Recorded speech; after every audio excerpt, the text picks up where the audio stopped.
If you asked me when I started losing myself, I could give you 100 small moments. But the night it became undeniable was the night of the fundraiser on Lakeshore Drive. My name is Cole Barrett, I'm 35, and I manage vendor operations for a mid-sized health tech company in Chicago. I'm not flashy. I like calendars, clean spreadsheets, and knowing where my money goes.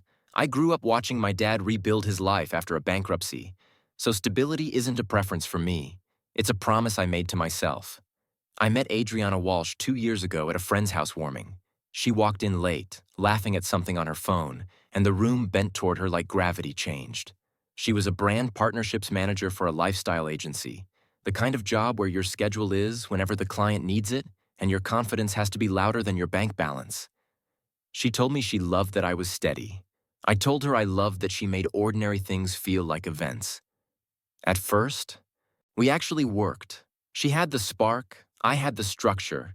She'd bring home stories about shoots, product launches, and celebrities who weren't really celebrities, and I'd make dinner and listen like it was a podcast. When her paychecks fluctuated, I didn't keep score. I paid rent, utilities, groceries, and she'd chip in when she could. She'd say thank you. She'd cuddle into my shoulder and call me her safe place.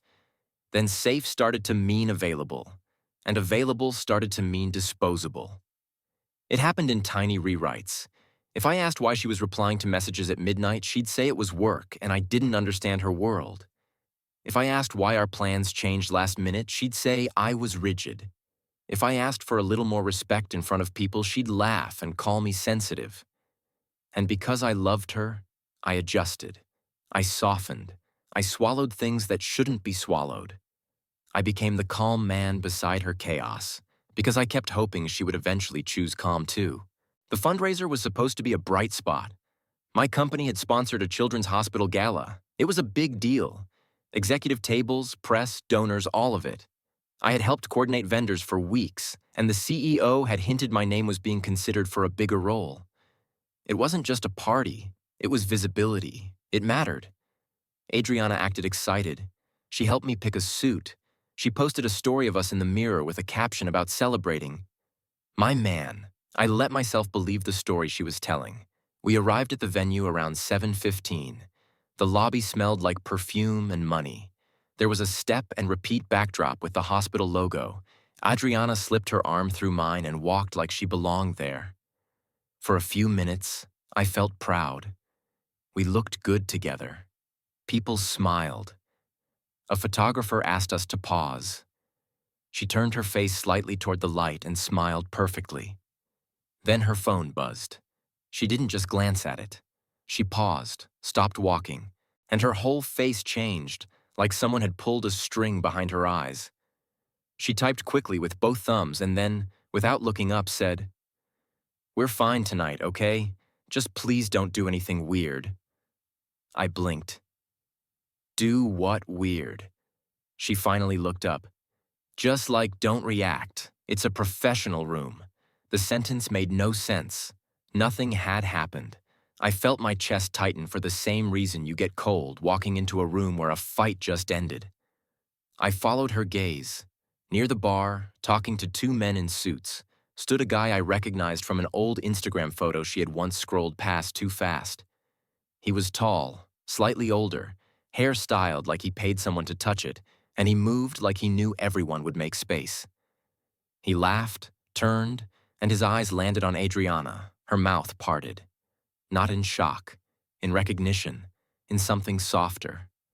Drew, she breathed, and the name came out like a memory.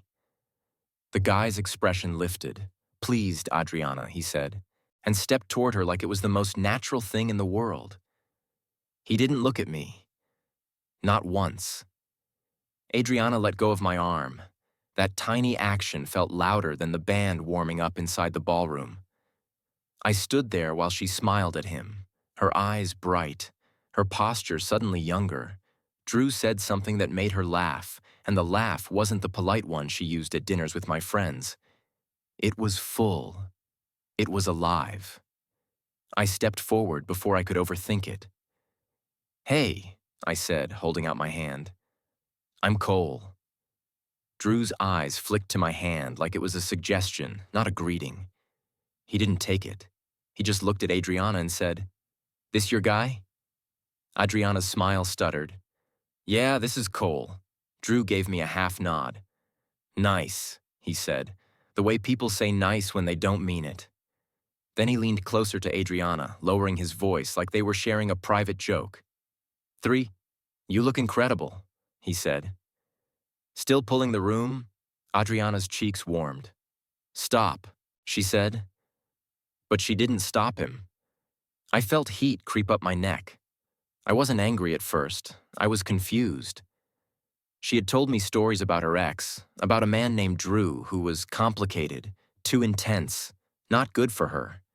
She'd said she was glad she left. She'd said he was the kind of guy who made promises like smoke. Yet here she was, smiling like she'd been waiting to breathe again. I tried again. "So you two know each other?" Drew finally looked at me. His gaze was flat, assessing.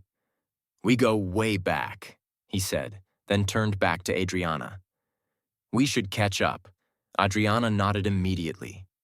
Too quickly. "Yeah, we should." I watched her forget I was there, watched the two of them settle into their own frequency. It wasn't even flirting that hurt. It was the ease, the way she didn't check herself, the way she didn't include me, the way she didn't care that I was standing there at a gala for my work, in front of people who could shape my future. I said her name once, softly, "Adriana." She turned with a sharp blink, like she'd been pulled out of a different room. "What? We're supposed to go in?" I said. "My team is waiting." She exhaled like I was a calendar reminder she didn't want. "I know," she said. "I just need a second." Drew smiled. "Let her breathe," he said to me, like he had authority over my relationship. That's when I felt something inside me harden. I said, "This is my event." Adriana's eyes narrowed.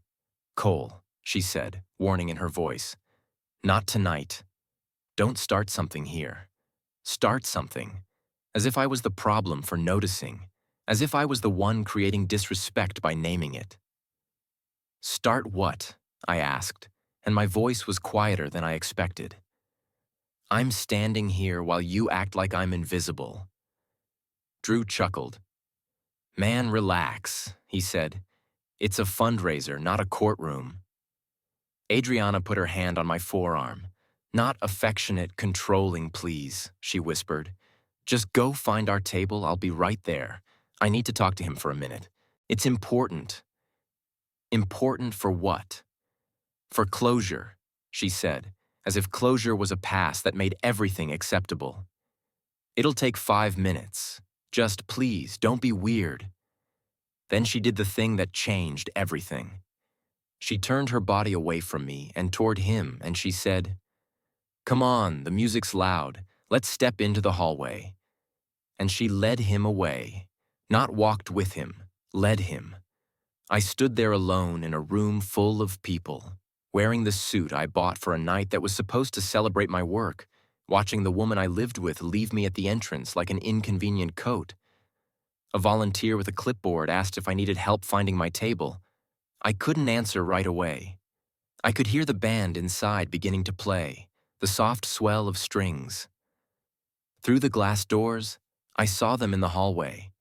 Adriana's hand was on Drew's arm, her head tipped back as she laughed. She looked lighter, like the version of her I met before she learned how much I would tolerate. And in that moment, I didn't feel jealousy.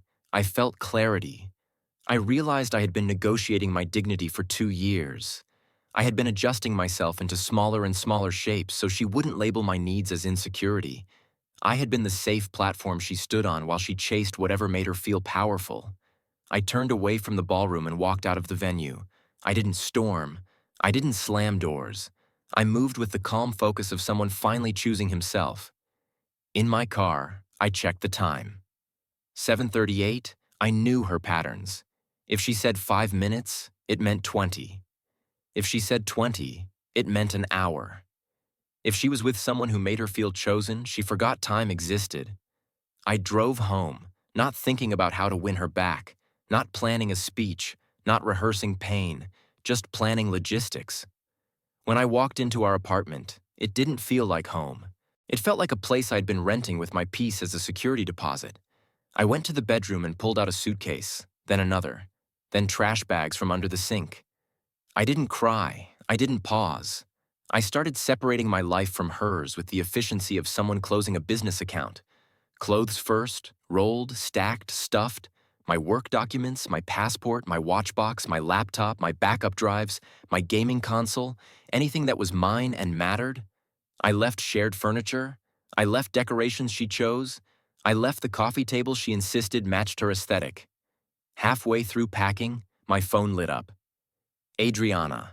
I watched it ring. I didn't decline. I didn't answer. I turned the ringer off and kept moving. By 9:20, my car was loaded. The apartment looked wrong. My side of the closet was empty. My desk space was bare. The living room had gaps where my things used to anchor it.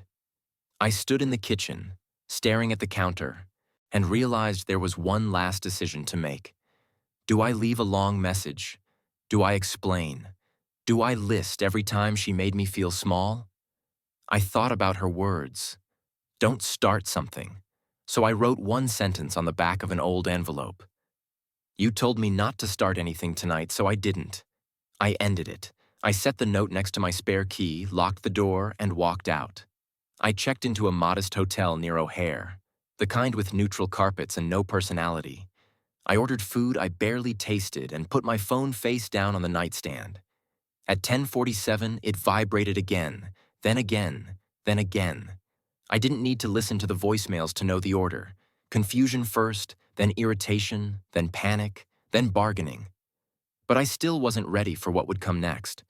Because leaving is one thing. The consequences are something else. And the consequences were about to arrive like a storm. I slept deeper than I expected. Not because I was peaceful, but because my body finally stopped bracing for impact. For 2 years, I had lived in a state of quiet alertness, waiting for the next mood shift, the next accusation, the next moment where my needs would be framed as a flaw. That night in the hotel, the waiting ended.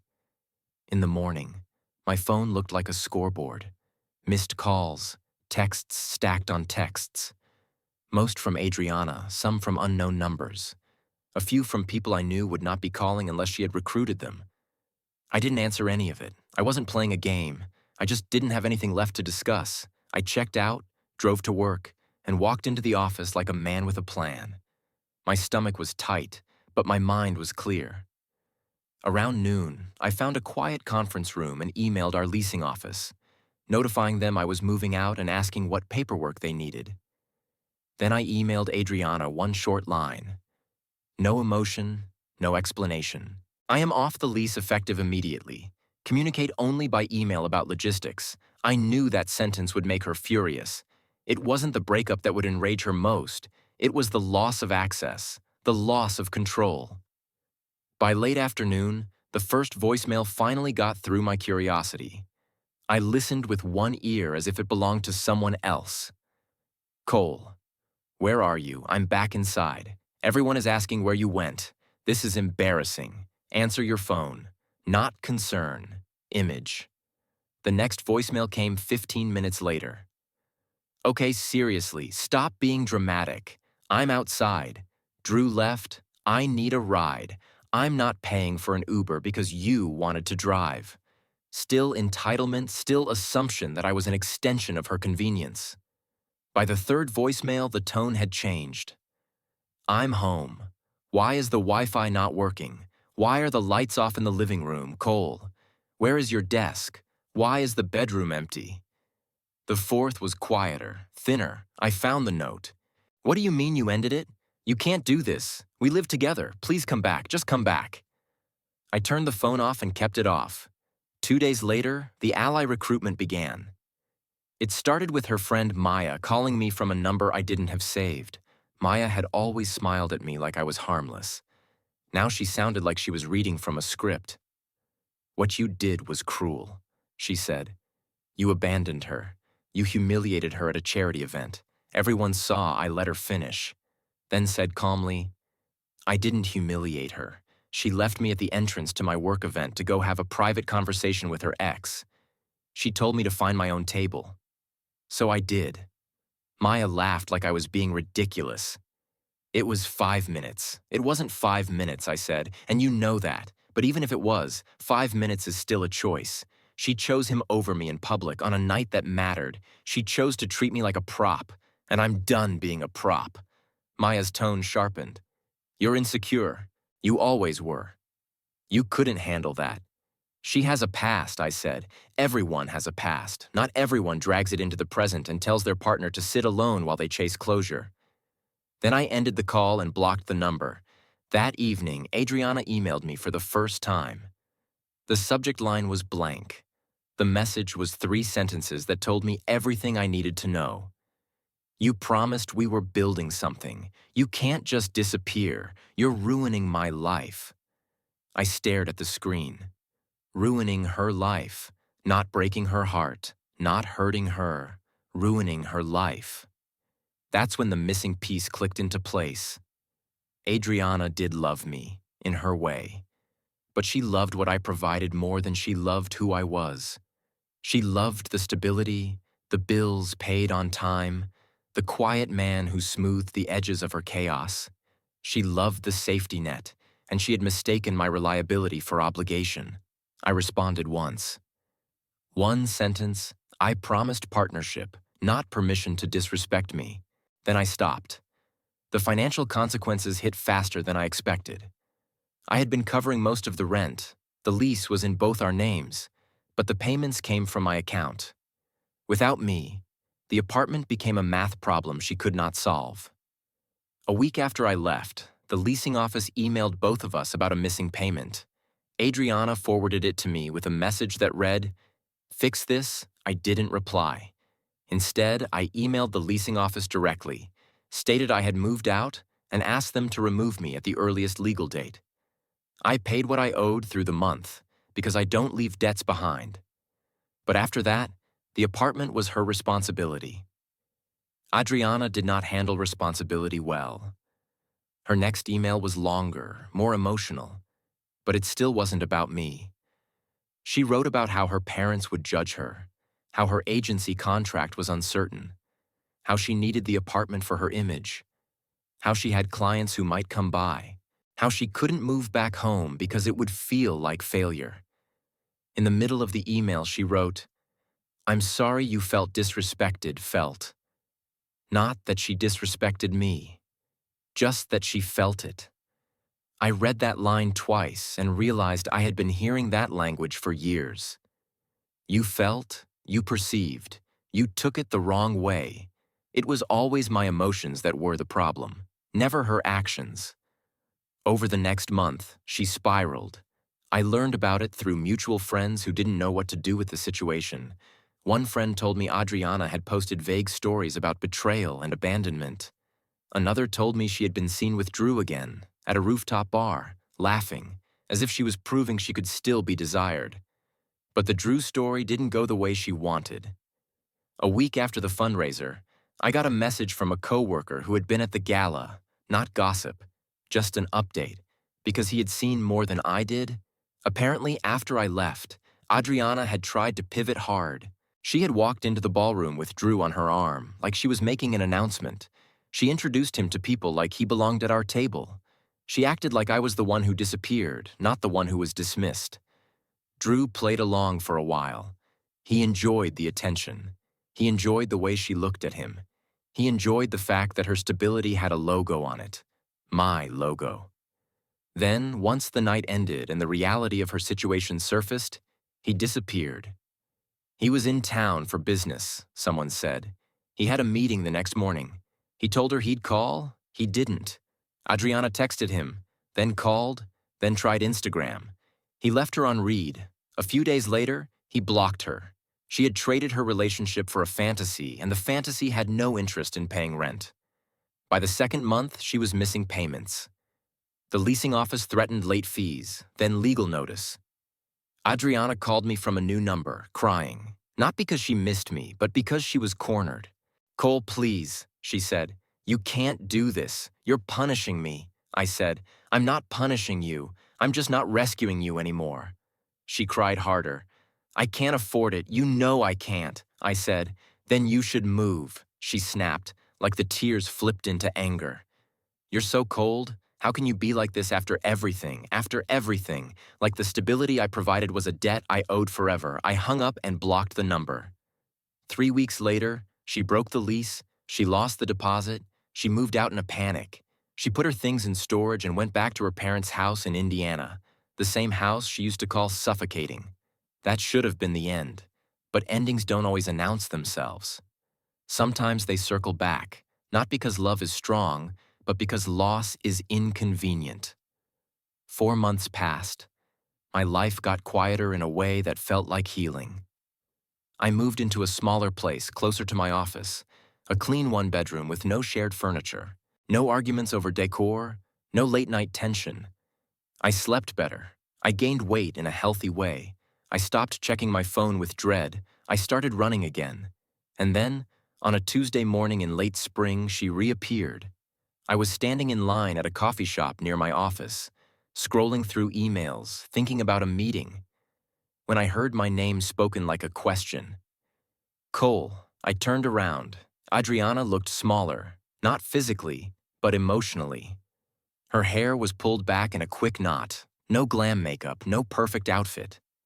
She looked tired in a deep way, the kind that comes from living in a place you swore you'd never return to. She stood there holding a coffee she hadn't sipped, like it was a prop she didn't know how to use. "Can we talk?" she asked, and her voice cracked just enough to sound real. I looked at her and felt something I didn't expect. Not anger, not longing, just distance. I checked my watch and said, "You can walk with me. You have 3 minutes." She nodded fast, like she would accept any terms as long as she could stand near me again. And that was when I knew the real test wasn't leaving. The real test was what I would do when she tried to pull me back. We walked outside into the morning air, and she matched my pace like she was afraid if she fell behind I would disappear again. Cars moved slowly through traffic. People hurried past us with headphones in, living their own lives, unaware that a very old version of my life was trying to step back into mine. She started with an apology, but it came out messy. "I messed up," she said. "I know I did. I know what it looked like. I got caught off guard and I handled it wrong. Drew was nothing. He was just a reminder of the past, and it hit me. I didn't mean to disrespect you. I kept my eyes forward. I didn't give her the comfort of immediate reaction." She tried again. "I should have introduced you. I should have stayed with you. I don't know what I was thinking." We reached the corner where the crosswalk light was red, and we stopped. She looked at me with that familiar expression, the one that used to pull me into fixing things, the one that said, "Take care of this, take care of me." Then she said the sentence that exposed the truth beneath all her rehearsed regret. "My life fell apart after you left. Not I missed you. Not I hurt you. Not I realized I loved you. My life fell apart." I turned to look at her fully for the first time. She was watching my face, scanning it, searching for softness, for weakness, for an opening. I asked, "What part fell apart, Adriana? Be honest." She swallowed. "Everything. I had to move back home. My parents treat me like I'm 16. I lost the apartment. I lost the deposit. I had to cancel projects. My agency contract ended. I'm trying to rebuild, but it's hard. I miss what we had. I miss us." There it was. The word "us" used like a blanket to cover the specifics, I said quietly. "You miss the stability." She flinched. "That's not fair," I said, "isn't it? You left me at my work event. You told me to find a table while you went to have closure with your ex. You didn't care what it cost me. You didn't care what it did to my dignity. You cared about what he thought of you?" She shook her head quickly. "No, I cared about you. I was just confused." I said, "You were not confused. You were comfortable. Comfortable enough to treat me like I wouldn't leave." She opened her mouth, then closed it, like she couldn't find the right line. The crosswalk light changed, and I started walking again. She hurried beside me. "I'm different now," she said. I've been thinking a lot. I'm in therapy. I see things clearly. I was selfish. I was addicted to attention. I didn't realize what I was throwing away. I almost laughed, not because it was funny, but because it was familiar. It was the same energy she used after every boundary violation. A sudden moment of clarity, a promise of change, a request for one more chance, I said. What happened with Drew? She hesitated, and that hesitation told me the answer before she spoke.